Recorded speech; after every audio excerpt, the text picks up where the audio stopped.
आप सब आशा करता हूँ आप सब अच्छे होंगे, स्वस्थ होंगे, सेहतमंद होंगे। आज हम इस वीडियो में आपको बताएंगे कि आप द्विबीजपत्री भ्रूण का विकास इसके विषय में आप कैसे लिखेंगे।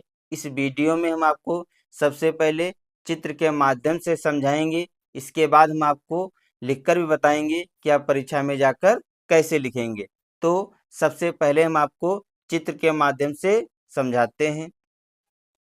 तो हम आपको अब चित्र के माध्यम से द्विबीजपत्री भ्रूण का विकास कैसे होता है हम आपको समझाते हैं।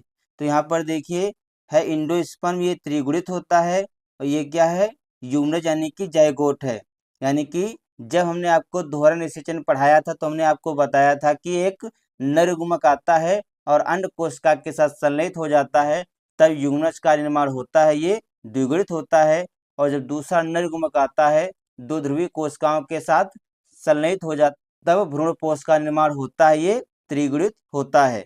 जो भ्रूणपोष होता है भ्रूण को पोषण प्रदान करता है।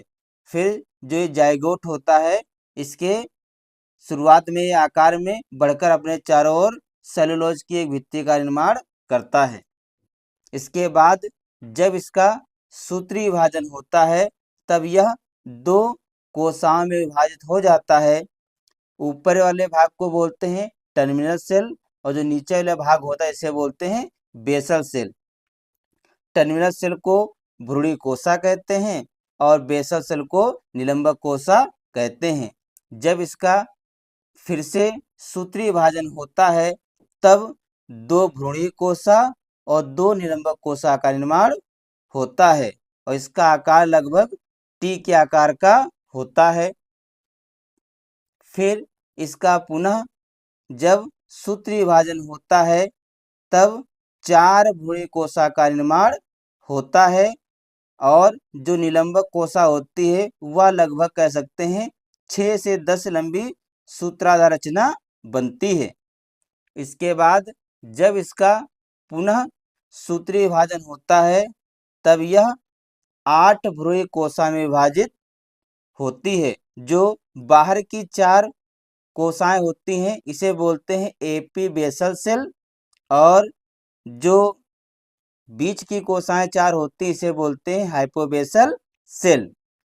इसके बाद इसका पुनः जब समसूत्री विभाजन होता है तब यह 16 कोशिकाओं में विभाजित हो जाता है। इसके बाद ये धीरे धीरे वृद्धि करता है। वृद्धि जब करता है तो ये लगभग हृदय के आकार का हो जाता है और जैसे इसका बीच वाला भाग है इसे बोलते हैं पेरिबलम। जब ये धीरे धीरे वृद्धि करता है तब बाद में क्या होता है, जो इसके बीज पत्र होते हैं बड़े होकर मुड़ जाते हैं और जो परिपक्व द्विबीजपत्री भ्रूण होते हैं वो दो बीज पत्र होते हैं। जो ये वाला आपको भाग दिखाई दे रहा है इसे बोलते हैं कॉटिलेंड्स और जो ये आपको हरा भाग दिखाई दे रहा है इसे बोलते हैं ग्राउंड टिश्यू और जो रेड वाला भाग इसे बोलते हैं वेस्कुलर टिश्यू। तो इस प्रकार दो बीजपत्री भ्रूण का विकास होता है।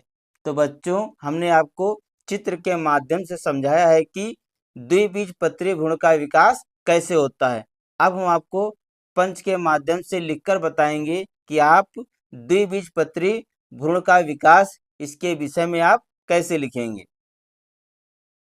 तो इसमें हेडिंग डालेंगे द्विबीजपत्री भ्रूण का विकास।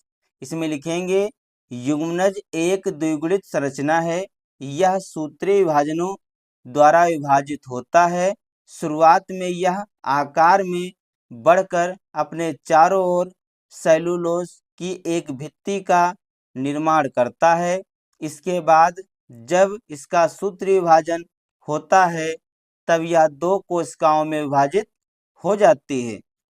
निभाग की ओर स्थित कोशिका को टर्मिनल सेल और नीचे वाले भाग को बेसल सेल कहते हैं।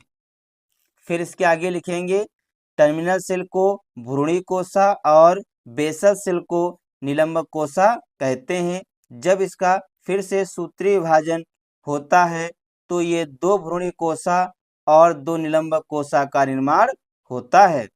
जब इसका पुनः सूत्री विभाजन होता है तब इसमें 4 भ्रूणी कोशिका का निर्माण होता है।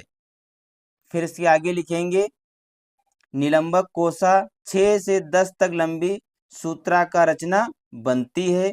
जब इसका फिर से सूत्री विभाजन होता है तब यह 8 भ्रूणी कोशा में विभाजित होती है।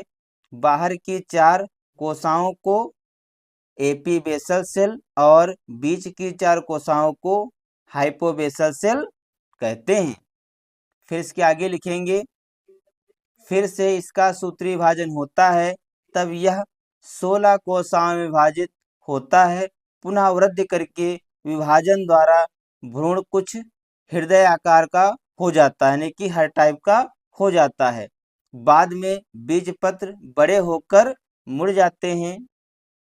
इस प्रकार परिपक्व द्विबीजपत्री भ्रूण में 2 बीजपत्र होते हैं जो एक अक्ष से जुड़े होते हैं। अक्ष का एक भाग जो बीजपत्रों के बीच होता है जिसे परांकुर कहते हैं और दूसरा भाग मूलांकुर कहलाता है। तो बच्चों, इस वीडियो में हमने आपको बताया कि आप द्विबीजपत्री भ्रूण का विकास इसके विषय में आप कैसे लिखेंगे। हमने आपको सबसे पहले चित्र के माध्यम से समझाया, फिर हमने आपको पंच के माध्यम से लिखकर बताया कि आप परीक्षा में जाकर कैसे लिखेंगे। तो बच्चों, आज के वीडियो में इतना ही। मिलते हैं अगले वीडियो में नए टॉपिक के साथ। तब तक के लिए जय हिंद, जय भारत।